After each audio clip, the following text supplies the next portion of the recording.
Tras una durísima derrota de 3-0 en Vallecas, el AEK de Atenas quería hacer la remontada en su casa y con su gente para la vuelta de estos cuartos de final de la Conference League. El humo de las bengalas no permitió ver el primer desmarque de Orbelín Pineda, que terminó en saque de meta, pero se esparciría en los siguientes minutos para ver lo que sería el desarrollo del juego.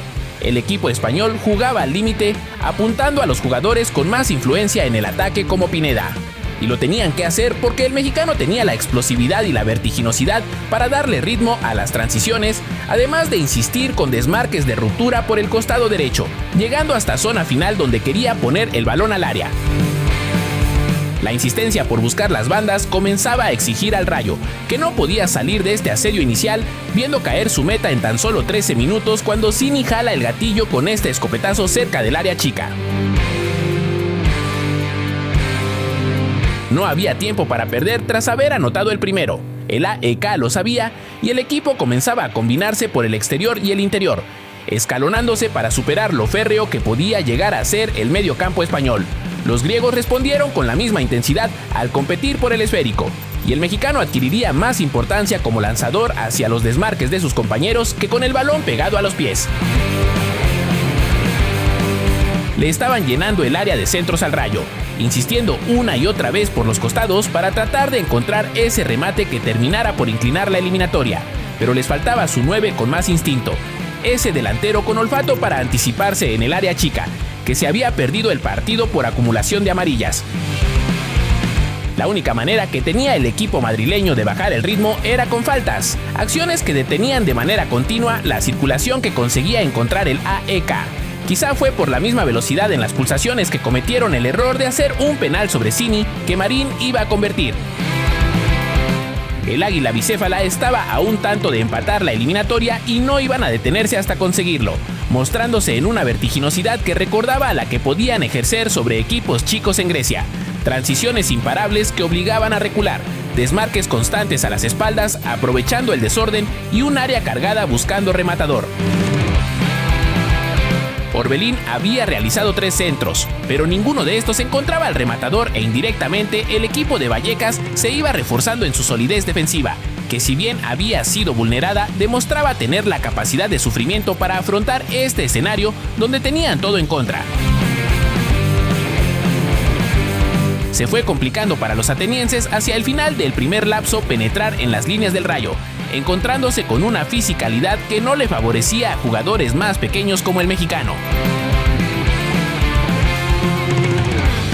El inicio de la segunda parte seguía denotando la necesidad del Rayo de imponer condiciones a través de un juego físico, condicionando a los jugadores con mejor pie a soltar la pelota para no acabar maltratados. Cada recepción venía acompañada de un contacto duro, de una marca encima y de esa sensación constante de que no había tiempo ni espacio para pensar.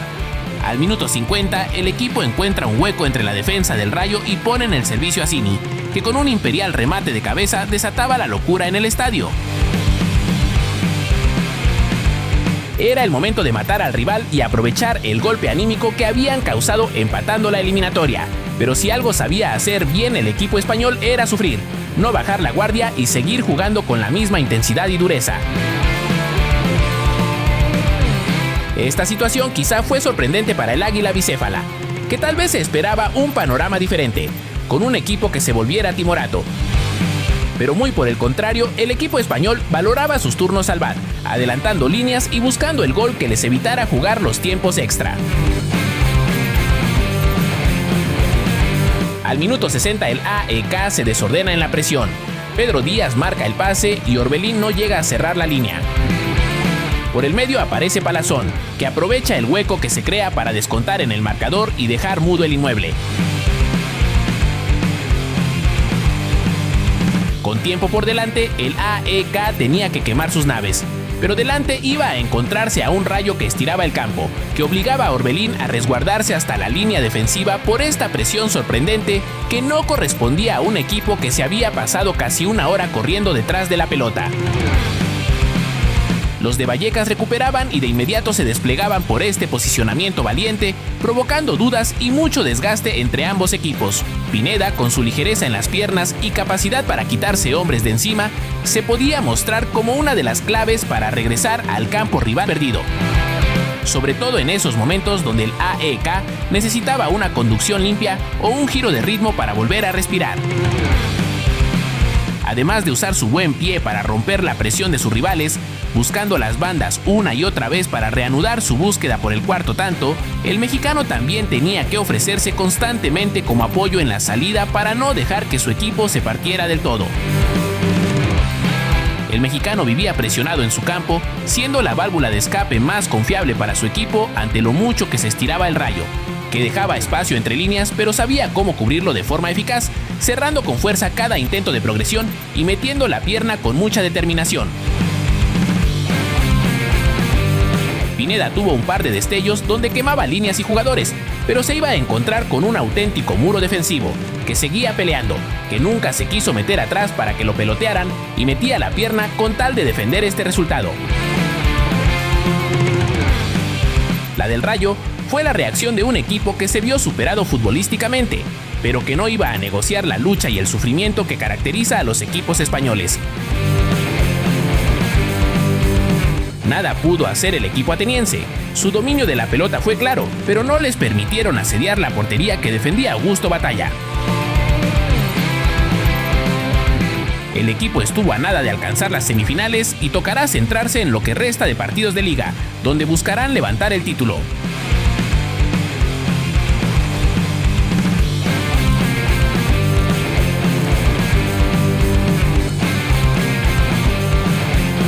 Para finalizar la fecha 32 de la Serie A, el Genoa recibía la visita del Sassuolo en un duelo clave en la parte media-baja de la clasificación. Johan Vázquez era titular y al equipo le costó algo de trabajo entrar de lleno al ritmo de juego. El Sassuolo se hizo del balón casi de inmediato y comenzó a buscar a sus atacantes en campo del Genoa. Los momentos en los que los grifos tenían menos fluidez a ras de césped los llevaban a rifar el esférico cuando no encontraban vías de escape claras, algo que los hacía avanzar de forma trompicada sin ser capaces de adelantar sus líneas. Los ataques locales tenían potencial para ser explosivos si conseguían armar una red de pases de primera, mientras que el Sassuolo atacaba de forma más posicional buscando cargar el área. Poco a poco, el Genoa fue volviéndose más peligroso, realizando transiciones efectivas que aprovechaban los espacios entre líneas de su rival. En par de ocasiones avisaron y esta situación fue generando dudas en el Sassuolo, que ahora dudaba entre tirar una presión tan agresiva o resguardarse. En medio de esa incertidumbre del rival, el Genoa fue todo lo contrario. Aprovechó la pobre marca en la frontal del área y con un zapatazo imparable Malinovský hizo el primer tanto. El capitán recibía las instrucciones de su técnico, pues ahora comenzaba una nueva fase del juego, totalmente diferente a lo que habíamos visto por casi 20 minutos. La línea de defensores ahora se posicionaba en la mitad del campo. El Sassuolo tomaba precauciones, consciente de que iban a empujar, jugando con casi todos sus elementos en su lado del campo para evitar más transiciones que los dañaran. El Sassuolo demostró carácter para cerrar filas y volver a intentarlo cuando la ola de emociones había pasado, poniendo par de avisos y centros que volvían a generar dudas para el Genoa. El rival se había revitalizado, mostrando capacidad para empatar el juego en cualquier descuido que pudiera cometer el local si los iba a asfixiar muy arriba. El mexicano iniciaba la posesión desde el fondo, sin embargo su tarea cambiaba rápidamente en los siguientes minutos, compitiendo por los balonazos largos que les lanzaban, consiguiendo llevar el juego a un punto medio donde ambos equipos peleaban por la ventaja posicional. Se terminaba así la primera parte de este juego, y aunque las cámaras no lo pudieron capturar, hubo una bronca en los vestidores que provocó la expulsión de Ellerson y Berardi. Ambos conjuntos se quedaron con 10 elementos, una situación que provocó descontrol en cuanto se reanudaban las acciones.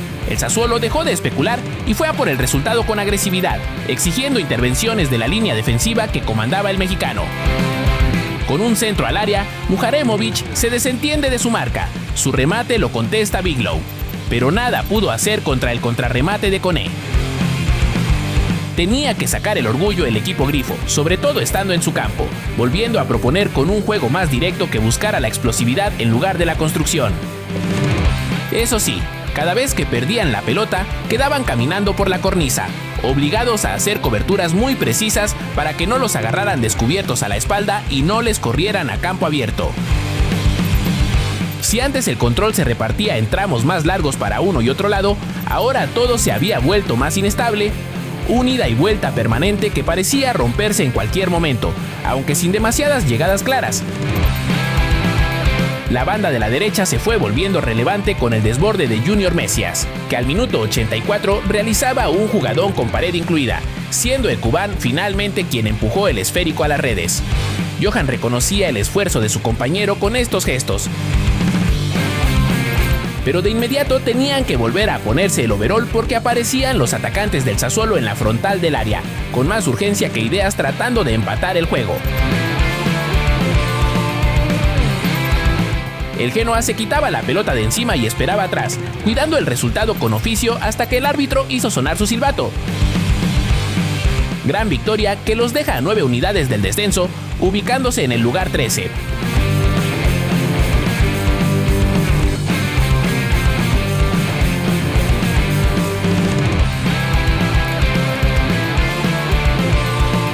El AFAS Stadium, en Alkmaar, acogía el partido de vuelta de los cuartos de final de la Conference League, donde el AZ recibía al Shakhtar Donetsk. El futbolista mexicano Mateo Chávez iniciaba como titular para este encuentro. Una vez que se oía el silbatazo, el AZ se lanzó al frente para presionar al conjunto ucraniano, y el mexicano daba un buen ejemplo cazando a los defensores en su salida. Y justo así se daba una jugada polémica, ya que parecía que Mateo había arrebatado la esférica de forma correcta, pero el árbitro marcó una falta, lo que causó el enojo del joven mexicano y sus compañeros por cortar una jugada con potencial peligro.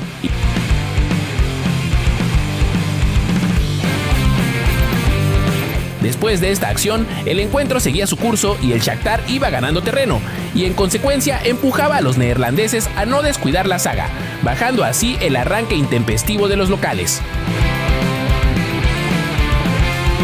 Por tal motivo, Mateo tuvo que hacer recorridos largos por toda la banda, y de hecho por una situación así, el mexicano recibía una dura entrada cuando bajaba para ayudar a la defensa.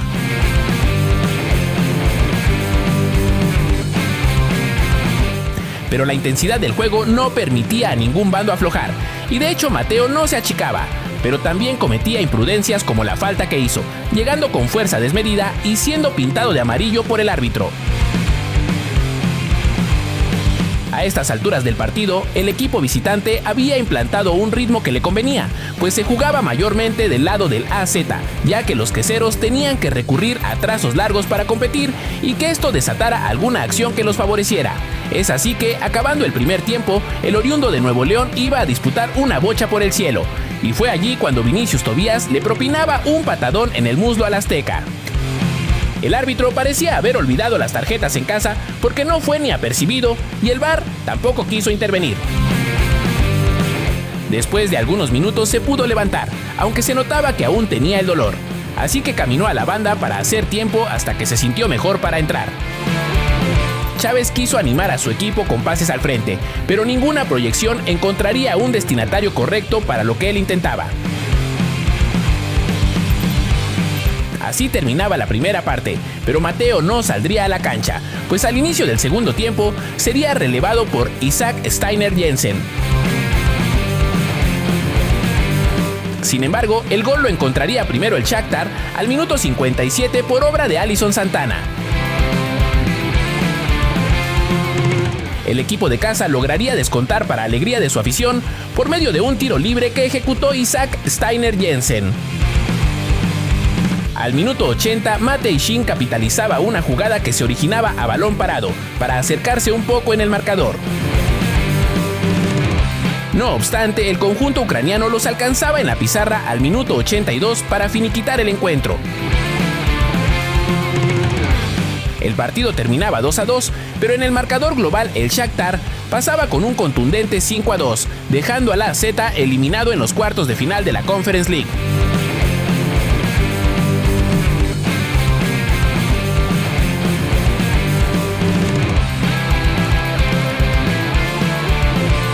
El Real Betis quería avanzar a las semifinales de la Europa League en el imponente Estadio de la Cartuja, pero primero tenía que superar al Braga, con quien empató a un gol en la ida.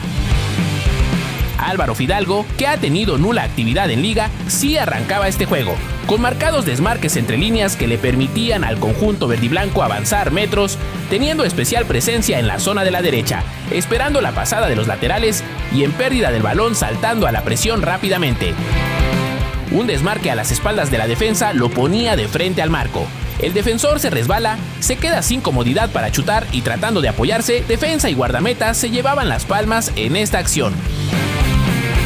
El empuje del cuadro bético le estaba encontrando las costuras a los portugueses, que tomaban oxígeno en pelotazos largos buscando una reconversión.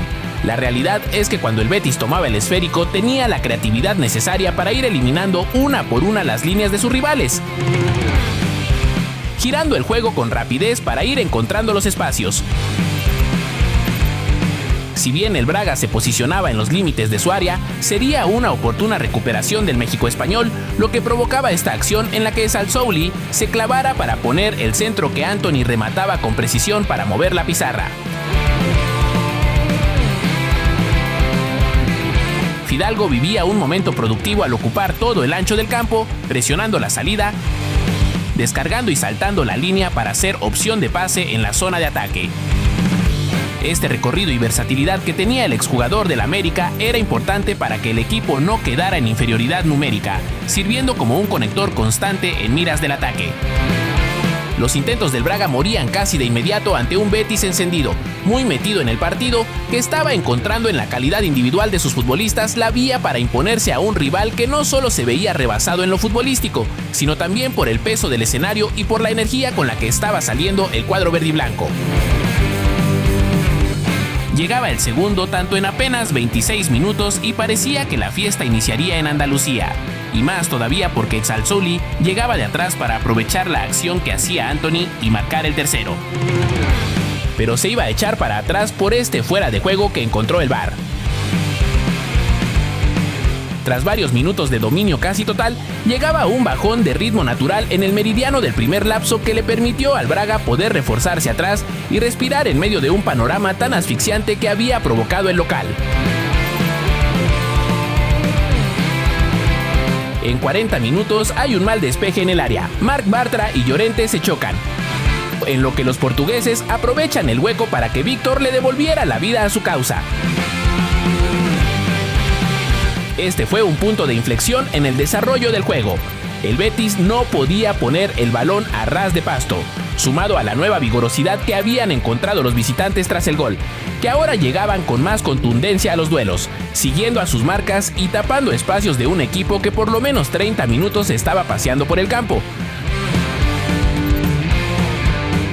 No quedaba más que imprimir la misma intensidad en su juego, pero los pases que antes dinamitaban el juego bético eran extinguidos por una saga portuguesa que sabía exactamente a dónde quería llevar el juego.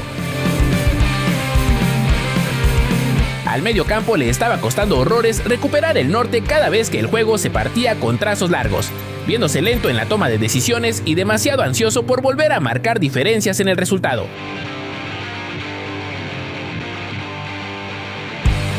No íbamos a poder ver si en el medio tiempo habría soluciones para los problemas del Betis, porque en un centro al área en táctica fija, López sale de forma terrible y Carvalho empataba la eliminatoria. La pelota estaba dividida. En el medio campo no tenían jugadores altos con los que competir en este aspecto. La delantera no estaba fina en las segundas jugadas y en una combinación de pocos toques pusieron de frente a portería a Tugnas, a quien Amrabat le cometía penal. En el cobro, Horta silenciaba la Cartuja. El equipo verdiblanco perdió todos los vestigios reconocibles que lo habían tenido 2 goles arriba.